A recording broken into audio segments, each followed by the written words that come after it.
ಪೊಂಗಲ್ ಭಕ್ತರಿಗೆ ಮಸೀದಿ ಮನೆಗಳಲ್ಲಿ ಆಶ್ರಯ ನೀಡುವಂತೆ ಮುಸ್ಲಿಮರಿಗೆ ಇಮಾಮ್ ಕರೆ. ನಿಜವಾದ ಕೇರಳ ಸ್ಟೋರಿ ಎಂದ ಜನರು. ಕೇರಳ ಸ್ಟೋರಿ ಚಿತ್ರದ ವಿವಾದದ ಮಧ್ಯೆ ಕೇರಳದಲ್ಲಿ ಮಸೀದಿ ಇಮಾಮ್ ಒಬ್ಬರು ಸಾಮರಸ್ಯ ಸಾರುವ ಭಾಷಣದ ವಿಡಿಯೋ ವೈರಲ್ ಆಗಿದೆ.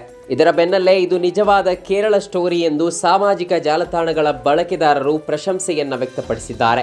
ಕೇರಳದ ಅತಿ ದೊಡ್ಡ ಆಚರಣೆಗಳಲ್ಲಿ ಒಂದಾದ ಅಟ್ಟುಕಲ್ ಪೊಂಗಲ್ಗೆ ಕೆಲವೇ ದಿನಗಳು ಬಾಕಿ ಉಳಿದಿವೆ. ರಂಜಾನ್ ಮಧ್ಯೆ ಮಾರ್ಚ್ 3ರಂದು ಈ ಆಚರಣೆ ನಡೆಯಲಿದೆ.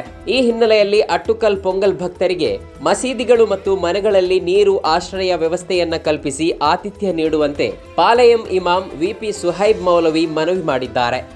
റമദാനിലാണ് ഈ വർഷം യാദർശികമായിട്ട്, കഴിഞ്ഞ വർഷവും അങ്ങനെയായിരുന്നു ഈ പൊങ്കാല ഉണ്ടാവുന്നത്. ഏതായാലും റമദാനിൻ്റെതായ ഏറ്റവും നല്ല സന്തോഷത്തിൻ്റെ, സാഹോദര്യത്തിൻ്റെ, സ്നേഹത്തിൻ്റെ അനുഭവങ്ങൾ അവർക്ക് സമ്മാനിക്കുവാൻ, നമ്മുടെ സഹോദരിമാർക്കും അതുപോലെ തന്നെ അവരുടെ കുട്ടികൾക്കും സമ്മാനിക്കുവാൻ നമുക്ക് സാധ്യമാവണം. കുടിവെള്ളവും റമദാൻ വിഭവങ്ങളുമെല്ലാം അവർക്ക് നാം സമ്മാനിക്കണം. അവർക്ക് വിശ്രമിക്കാൻ സൗകര്യം ചെയ്തു കൊടുക്കണം. നമ്മുടെ മസ്ജിദുകളും വീടുകളുമെല്ലാം അവരുടെ മുമ്പിൽ പൂർണ്ണമായും തുറക്കപ്പെടുന്ന ഒരു സാഹചര്യം തീർച്ചയായും ഉണ്ടാവേണ്ടതുണ്ട്. സ്നേഹവും സാഹോദര്യവും. അതുകൊണ്ട് മാത്രമേ നമുക്ക് ലോകത്തും രാജ്യത്തും വളർന്നു വരുന്ന ഇസ്ലാമോഫോബിയയും വിദ്വേഷത്തെയും പ്രതിരോധിക്കാൻ സാധിക്കൂ എന്നുള്ള പൂർണ്ണമായിട്ടുള്ള ബോധ്യം നമുക്കുണ്ടാവണം സഹോദരങ്ങൾ. ವಿ.ಪಿ. ಸುಹೈಬ್ ಮೌಲವಿ ಮಾತನಾಡುತ್ತಾ, ಆಟುಕಲ್ ಪೊಂಗಲ್ ಇನ್ನು ಕೆಲವೇ ದಿನಗಳಲ್ಲಿ ನಡೆಯಲಿದೆ. ಇದು ಬೇರೆ ಧರ್ಮಕ್ಕೆ ಸಂಬಂಧಿಸಿದ ಆಚರಣೆ ಆಗಿರೋದ್ರಿಂದ ನಾವು ಈ ಕಾರ್ಯಕ್ರಮ ಹಾಗೂ ವಿಧಿವಿಧಾನಗಳಲ್ಲಿ ಭಾಗವಹಿಸುವುದಕ್ಕೆ ಆಗೋದಿಲ್ಲ. ಆದರೆ ತಿರುವನಂತಪುರಂಗೆ ಆಗಮಿಸುವ ಅತಿಥಿಗಳಿಗೆ ನಾವು ಆತಿಥ್ಯ ವಹಿಸಬಹುದು ಎಂದು ಹೇಳಿದ್ದಾರೆ. ಈ ಬಾರಿ ಪೊಂಗಲ್ ಪವಿತ್ರ ರಂಜಾನ್ ತಿಂಗಳಲ್ಲಿಯೇ ನಡೆಯುತ್ತಿದೆ.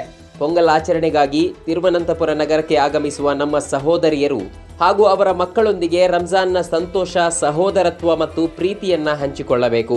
ಅವರಿಗೆ ನೀರಿನ ವ್ಯವಸ್ಥೆ ಮತ್ತು ಆಶ್ರಯವನ್ನ ನೀಡಬೇಕು ಎಂದು ಆಗ್ರಹಿಸಿದ್ದಾರೆ. ಈ ಕುರಿತ ವಿಡಿಯೋ ಸಾಮಾಜಿಕ ಜಾಲತಾಣಗಳಲ್ಲಿ ವ್ಯಾಪಕವಾಗಿ ವೈರಲ್ ಆಗಿದೆ.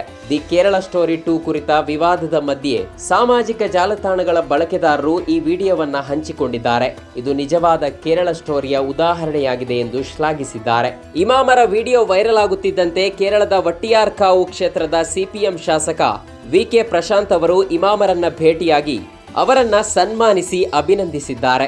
ನಮ್ಮ ಕಾರ್ಯಕ್ರಮಗಳನ್ನ ನೀವು ನೋಡ್ತಾ ಇದ್ರೆ ನಮ್ಮ ಚಾನೆಲ್ ಅನ್ನ ಸಬ್ಸ್ಕ್ರೈಬ್ ಮಾಡಿ, ಪಕ್ಕದ ಬೆಲ್ ಐಕಾನ್ ಒತ್ತಿ ನಮ್ಮನ್ನ ಬೆಂಬಲಿಸಿ. ಹಾಗೆ ನಮ್ಮ ಕಾರ್ಯಕ್ರಮಗಳನ್ನ ಲೈಕ್ ಮಾಡಿ, ಕಮೆಂಟ್ ಮಾಡಿ, ಅದನ್ನ ಬೇರೆಯವರಿಗೂ ವಾಟ್ಸ್ಆಪ್ ಮೂಲಕ ಶೇರ್ ಮಾಡಿ. ನೀವು ಹೀಗೆ ಮಾಡಿದಾಗ ನಮ್ಮ ಚಾನೆಲ್ ಮತ್ತಷ್ಟು ಜನರಿಗೆ ತಲುಪಲು ನೀವು ನಮ್ಮೊಂದಿಗೆ ಸಹಕರಿಸಿದ ಹಾಗಾಗುತ್ತೆ. ಇದು ನೀವು ಯಾವುದೇ ಖರ್ಚಿಲ್ಲದೆ ಕೆಲವೇ ಸೆಕೆಂಡುಗಳಲ್ಲಿ ನೀಡಬಹುದಾದ ಸಹಕಾರ. ಧನ್ಯವಾದಗಳು.